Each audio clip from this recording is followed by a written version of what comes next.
제주교도소인 경우 수용자와 종사자 포함해서 총 861명에 대한 전수조사가 이루어졌고 모두 음성으로 판정을 받았습니다. 감사위원회 소속 공무원 확진에 따라 57명도 검사를 했는데 모두 음성으로 판정됐습니다. 이렇게 해서 4일 하루 동안 8명의 확진자가 추가 발생해서 5일 0시 기준 제주지역 코로나 누적 확진자는 총 456명입니다.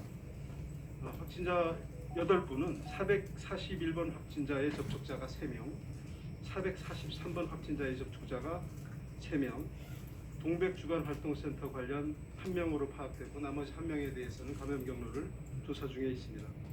구체적으로 말씀드리면 451번, 452번, 453번 확진자는 441번 확진자의 가족입니다. 지난 3일 접촉자로 분류돼서 진단검사를 실시했고 양성 판정을 받으셨습니다. 449번, 450번, 454번 확진자는 443번 확진자와 관련이 있는데 449번과 450번 확진자는 443번 확진자의 가족이고 또 454번 확진자는 443번 확진자의 접촉자입니다. 454번은 443번 확진자가 발생하면서 검체를 채취해서 4일 오후 7시경 양성으로 확인받으셨습니다. 456번 확진자는 377번 확진자의 접촉자로 동백주간활동센터와 관련이 있습니다. 지난 12월 26일 377번 확진자가 확진된 이후에 격리를 진행했고 격리해제 점검사에서 양성 판정을 받으셨습니다. 455번 확진자의 경우에는 기침 등의 증상이 있어서 동부보건소를 방문해서 진단검사를 받은 결과 양성으로 판정받으신 분입니다. 이분에 대해서는 감염 경로, 또 접촉자, 세부 등선에 대한 역학조사가 진행 중에 있습니다. 어제 하루 동안 4분의 환자가 추가로 퇴원해서 지금 국내 격리 중인 환자는 총 142명이고 0시 이후 지금까지 추가 확진자는 없습니다. 아까 잠깐 말씀드렸습니다만 우리도는 제주교도소 내 수용자와 종사자 포함해서 총 860여 명에 대한 진단검사를 했습니다. 모두 음성 판정을 받았지만 이 시설의 특성상 중점 관리가 필요하다 그렇게 판단을 하고 있습니다. 앞으로도 상황을 예의주시하면서 교정시설들에 대한 코로나 특별관리를 추진을 합니다. 지사님께서도 오늘 아침 코로나 대응 회의에서 이 부분에 대해서 보고를 받으시고 제주교도소 측과 협의를 해서 교정시설에 대한 관리를 더욱 면밀히 하고 도민들이 우려가 없도록 관리에 철저를 기해달라는 말씀을 하셨습니다. 집단생활시설이고 또 폐쇄공간입니다. 타 지역에서 이미 집단발병의 여러 사례들이 나타나고 있습니다. 여러 가지 취약점, 보안조치 유무 등 집단감염을 사전에 예방하기 위한 노력을 교도소와 협의하면서 강화해 나가도록 하겠습니다. 방역물품 지원도 이루어지고 있는데 제주교도소에서는 3만 매의 마스크를 배부를 지원을 해드렸고 한길정보통신학교에도 3,000부의 마스크를 배부했습니다. 또 레벨 D 방호복이라든지 이런 부분에 대한 지원도 추가 논의를 진행하고 있습니다. 한길정보통신학교 내 수용 소년과 직원에 대해서는 코로나 진단검사도 준비를 하고 있습니다. 또 교도소 내 확진자가 발생했을 때의 대응과 관련해서 위험도에 맞게 분산될 수 있도록 인원수별, 단계별 대응 매뉴얼도 최종 검토 중에 있다는 말씀드립니다. 이미 법무부에 대응 매뉴얼이 있습니다. 이에 기초하면 소수 인원에 대한 확진자 발생 시에는 교도소 내 별도 격리 시설을 마련해서 관리가 되고 25명까지 소규모 집단 감염이 있었을 때는 격리 수용동을 마련해서 별도 공간으로 분리해서 관리할 계획입니다. 또 35명 이상 등 대규모 감염이 발생할 때를 대비한 대응 계획과 중증도 이상의 환자에 대한 치료와 관리에 대한 방안도 교도소와 협의를 하고 있습니다. 앞서 확진된 제주교도소 총무과 직원과 관련해서는 자가격리자 수가 총 7명입니다. 모두 가족으로 밝혀지고 있습니다. 다음은 연말연시 지난해 12월 24일부터 1월 3일까지 연말연시 방역 강화 기간 내에 지도점검 실적과 단속 실적에 대해서 요약해서 말씀드리겠습니다. 요약하면 총 237건의 방역 수칙 위반 사례를 적발하고 이에 맞는 시정 조치와 과태료부과 고발 조치 등 진행을 하고 있습니다. 지난 12월 18일 0시부로 제주형 사회적 거리두기를 2단계로 상향했고 또 24일 0시부로는 5인 이상 사적 모임 금지를 연말연시 특별 강화 대책의 일환으로 시행한 바 있습니다. 이후에 이렇게 강화된 방역 대책의 실효성 확보를 위해서 도, 행정시, 읍면동, 국가경찰, 자치경찰 또 관계기관들이 합동 방역 체계를 구축한 바 있습니다. 특히 중점관리시설 12종, 일반관리시설 16종을 중심으로 해서 마스크 착용 여부나 출입자 명부 작성, 또 5인 이상 사적 모임 금지 등이 실제 현장에서 어떻게 적용되는지 지속적으로 지도 점검을 하고 있습니다. 그 결과 이 기간 내에 12월 24일부터 1월 3일까지 기간 내에 중점시설, 일반관리시설, 종교시설 등 총 2만여 건의 262건의 점검 실적과 237건의 방역수칙 위반 사례를 적발을 했습니다. 적발된 237건 중 228건은 1차 시정명령을 내렸고 나머지 9건에 대해서는 과태료부과 고발 조치가 진행이 됐습니다. 먼저 유흥시설의 집합금지 위반 행위에 대해서는 6건이 있었는데 고발 조치를 하고 있습니다. 또 식당과 카페의 방역수칙 위반 사례에 대해서 과태료를 2건을 부과를 하고 있고 대중교통 마스크 미착용 사례도 있었습니다. 여기에 대해서도 과태료를 부과를 하고 있습니다. 마스크 쓰기와 또 5인 이상 사적 모임 위반 사례 관련해서 보다 더 집중적인 점검이 이루어졌었는데 요약하면 총 1,772건에 대한 지도 점검과 또 신고에 따른 출동이 이루어졌습니다. 종교시설의 경우에도 총 701건의 현장 점검 과정에서 144건의 현장 시정명령을 발령했다는 말씀을 드립니다. 중점관리시설 12개 업종, 일반관리시설 16개 업종의 경우에 93건의 적발 건수가 있었는데 84건에 대한 현장 시정명령을 내렸고 아까 말씀드린 대로 9건의 단속 처분이 이루어졌다는 말씀을 드립니다. 디브리핑 해드렸습니다만 방역수칙 위반 사례인 경우에 저희들이 위험 요소에 대해서는 기동 감찰반이라든지 또 각 실국이 상시적으로 추진하고 있는 합동점검반이 능동적으로 단속을 하지만 꼭 시민들의 신고도 중요합니다. 그래서 위반 행위를 발견하실 때는 재난안전상황실 064-710에 3,700번으로 신고해 주시기 바랍니다. 또 행안부가 운영하고 있는 안전신문고가 있습니다. 안전신문고 앱을 통해서도 신고를 해주실 것을 부탁드립니다. 이렇게 신고가 되면 도와 행정시, 국가경찰, 자치경찰이 현장으로 출동해서 지금 점검을 하고 그에 맞는 조치를 하도록 하겠습니다.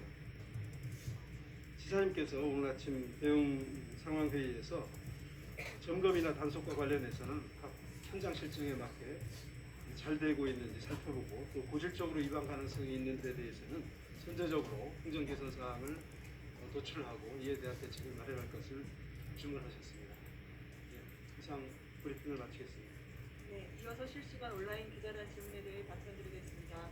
유제주일보 현대성 기자입니다. 감사위원회 확진자와 관련해 공직기강 확립 차원에서 소방서 등 관공서를 방문했다는 얘기가 있습니다. 역학조사상 감염이 우려되는 관공서 등 다른 동선이 있는지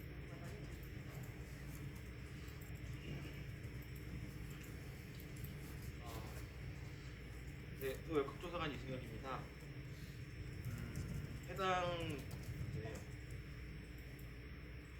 조사 감사과 직원분 같은 경우는 이제 확진이 3일날 됐고요. 1일날 2일이 전파기로 저희 판단하고 있는데 해당하는 날에는 이제 휴일로 출근하지 않았고 12월 31일 같은 경우에는 출근을 해서 다른 이제 출장 업무를 하나 했는데 그 지역에 출장 업무를 본 이제 관공서 같은 경우도 저희가 역학조사를 진행했고 그곳에서의 만났던 분들까지 검사를 진행하고 필요하다면 적극자 분류를 하여서 추가적인 이제 맞는 분들에 대해서 조치 취한 상태입니다. 일간제주 예, 양심 예, 기자입니다. 강경원, 예. 제주 안심코드 관련해서 현장에서 사업자나 도민 그리고 입도 관광객들의 불만이 상당히 높다는 지적이 있습니다.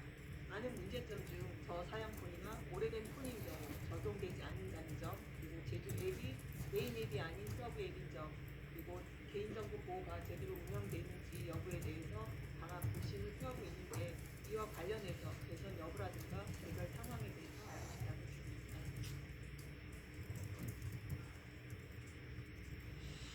예, 그 제주 안심 코드는 기존의 정부의 키패스에 비해서 이건 이제 추적 시스템, 역학 조사를 위한 시스템입니다.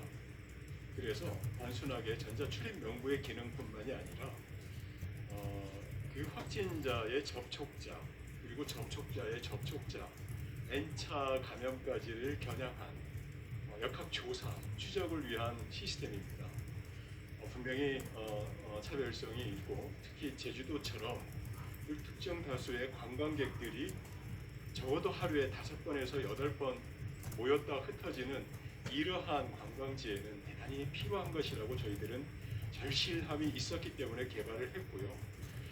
분명히 그런 부분과 약간 다르다는 것이고 지금 이제 아마 일주일이 지나가고 있기 때문에 저희가 지금 현재 앱을 깐 분이 이미 우리가 목표 인원 10만 명이었는데 8만 명이 넘고 있고 사업소도 저희가 15,000 사업소를 이제 설치하는 것을 목표로 했는데 지금 5,000개 업소가 일주일이 지나면서 지금 넘어가고 있습니다. 물론 기존에 이제 정부의 키패스가 이제 깔려 있기 때문에 다소의 혼란이 있을 수 있습니다만은 우리 전 공직자들이 소관 부서별로 우리가 이제 소관 부서별로 또 사업장들이 있습니다.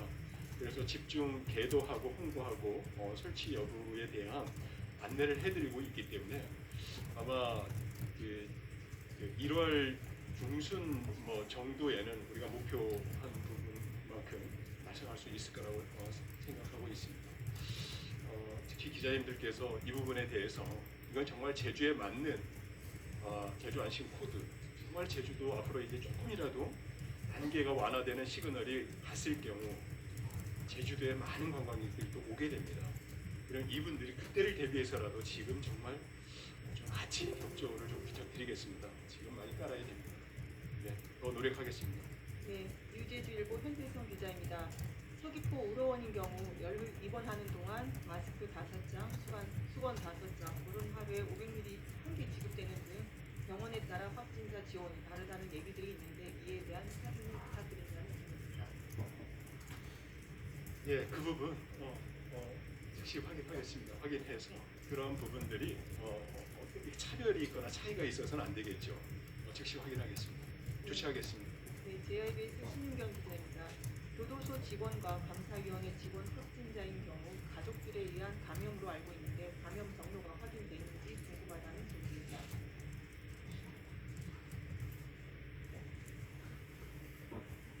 네, 가족들에 의한 감염이 가장 의심되는 상황입니다. 다른 직원분들은 이제 다 각하를 맞춰서 감성이 나왔기 때문에 다른 직원분들에 의한 감염보다는 그냥 이제 가족들에 의한 감염이고 가족들도 이제 특정 부분에서 감염원으로 전파가 돼서 왔을 텐데 현재 지속적으로 역학조사를 진행 중인데 아직까지는 조금 더 추가적인 확인이 필요할 것 같습니다. 네, JIBS 신윤경 기자의 추가 질문입니다. 제주에 중환자 발생이 있는지 궁금하다는 질문입니다.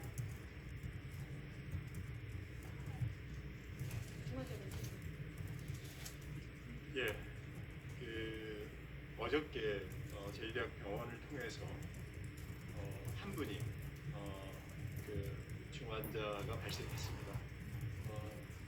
약간의 이제 기저질환이 있으신 분이고 지금 중환자로 분류를 해서 한 분이 발생했습니다. 네, KBS 허지영 기자입니다. 지금도 제주 교도소가 과밀화 됐다고 하는데 용의자 수용을 위한 별도 시설을 어떻게 마련하실 계획인지 예, 이 부분은 저희도 이제 이번에 역학 조사를 하면서 당초 정원 대비해서 조금 과밀한 상태인 것을 확인했고요. 이 부분은 교도소 측과 면밀하게 좀 같이 논의하면서 조금 더 밀접도나 밀폐도나 과밀 부분을 줄일 수 있는 방향을 같이 논의하겠습니다. 네, 추가 질문입니다. 집합 금지 사항을 위반한 유흥시설 6곳 등 이번에 적발하신 방역수칙 위반 사례에 특이한 사항은 있는지 궁금한 질문입니다. 특이한 사항. 예, 사항 없었습니다. 예, 개별적으로 특이한 사항을 일일이 지금 사실은 제가 보고받지는 못했는데요. 혹시 특이한 사례가 있다면 다음 기회에 그러한 사례에 대해서 말씀드리도록 그렇게 하겠습니다. 네, 헤드라인 제주 홍창빈 기자입니다. 443번 확진자와 관련해서 접촉자들이 연쇄적으로 감염되고 있는데 지난번 발표까지는 감염 경로가 확인 중이라고 나왔습니다. 감염 경로가 확인됐는지 궁금하다는 질문입니다. 앞서 말씀드렸듯이 아직까지는 추가적으로 확인되겠습니다.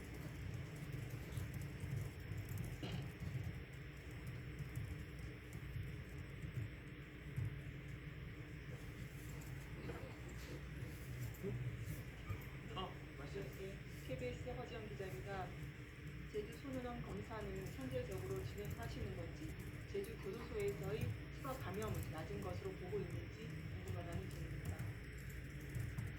현재적인 검사를 고려한다고 저도 저는 지금 확인하고 있고요. 그리고 교도소에서는 추가적인 감염은 현재 기준으로는 낮다고 판단하고 있습니다. 원래 이제 근무하던 이제 비확진자의 경우도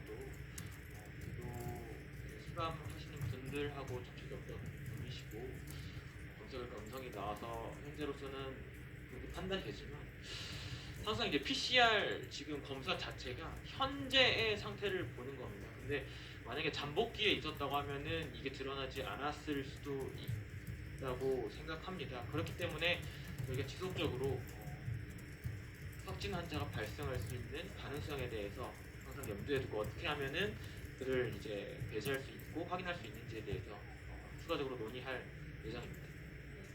제주 MBC 김창남 기자입니다. 앞서 안심코드 관련 질문에서 양폰 사용 불가에 대한 질의가 있었는데 개발업자들도 같은 의견입니다. 개선 계획 등에 대한 답변을 부탁드리고 그리고 현재 시스템상으로는 정보가 개발업체에서 저장이 되는 방식이라는 개발업자들의 의견이 있습니다. 정확한 답변을 부탁드린다는 질문입니다. 앞쪽의 질문 다시 한 번만. 안심코드 관련해서 사용 불가에 대한 질의가 있었는데 개발업자들도 같은 의견이라고 합니다. 사용 불가. 네, 사용 불가라고 하고. 예, 투지폰을 말씀하시는 겁니다. 예. 이거는 이제 그 구글이나 애플 스토어를 통해서 앱을 설치해야 되는데, 그거는 이제 모든 앱, 그러니까 이러한 안심 코드와 유사한 모든 기재들이 다 비슷할 겁니다. 투지폰이나 설치할 수 없는 폰들이 있을 수 있고요. 이런 부분을 보완해서 이제 직접 수기명부를 작성하고 있고 그런 부분들은 이제 불가항력적으로 발생할 수밖에 없다는 말씀입니다.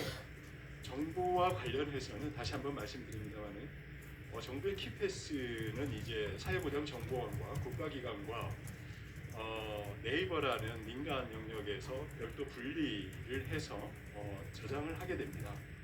그런데 우리 제주 안심 코드는 민간 영역에서 절대 그 정보가 보관할 수 없게 되어 있습니다. 그래서 오직 도청만이 나누어서 보관하게 되기 때문에 민간 업체를 통해서 개인정보가 나가는 일은 없습니다. 지금 현재 투기뿐이 아니라 안보의 8,000명 미만은 사용이 안 된다고. 그런 기술적인 거는 다시 한번 저희가 확인해 보겠습니다만은 아마 그거는 다른 문제가 아마 있을 거라고 판단됩니다. KBS 허지영 기자입니다. 중환자 한 분 발생했다고 하셨는데 하나 사우나와 관련된 유령 확진자인지 궁금하고 또 현재 입원 치료 중인 확진자 가운데 고령자 비율도 알고 싶다는 질문입니다.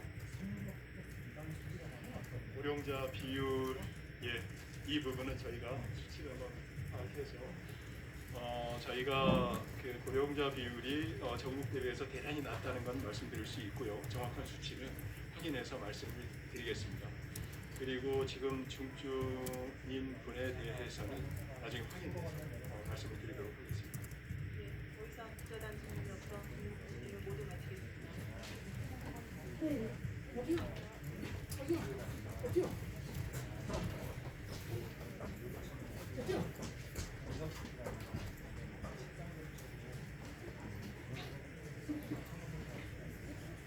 모두 필요하는데 그런 순간